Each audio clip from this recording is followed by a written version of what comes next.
I remember raising funds for my company at the same time as I was pregnant.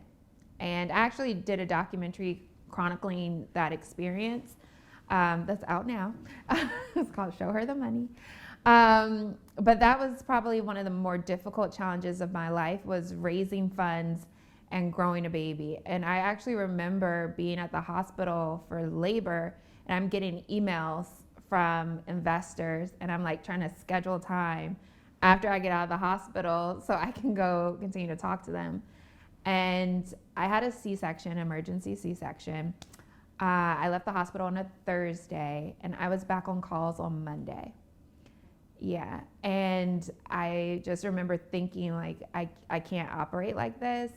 It's not good for me. It's not good for my daughter. I want to leave a better example for her. So that was probably the catalyst of my deepest experience of burnout, is just recognizing, okay, something's not right here about the way my life is set up. What really made me take a second look at burnout as a whole was when I was in the same workplace as my mom temporarily. She was an assistant principal in a school that I was working with in a different department.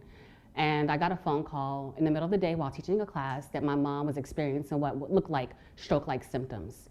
And every teacher part of me went out the window, of course, and I stepped in as an older daughter, took her to the hospital. And after, again, several tests with her, I learned that she was diagnosed with MS. And this came from her levels of stress, not caring for herself, just saying, oh, it's just that, I'll be fine.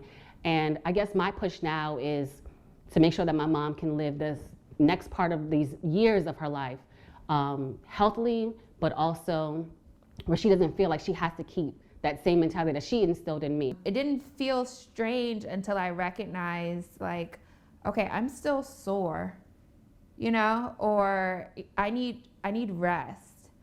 And at the time, I didn't have the circle around me of people to help shoulder that burden. So I was just running on fumes for a really long time. And I wanted to be the best in mothering and the best in building the company, but I feel like I didn't get to give 100% to either one in the beginning because I was so divided to try to make sure my company could still stand.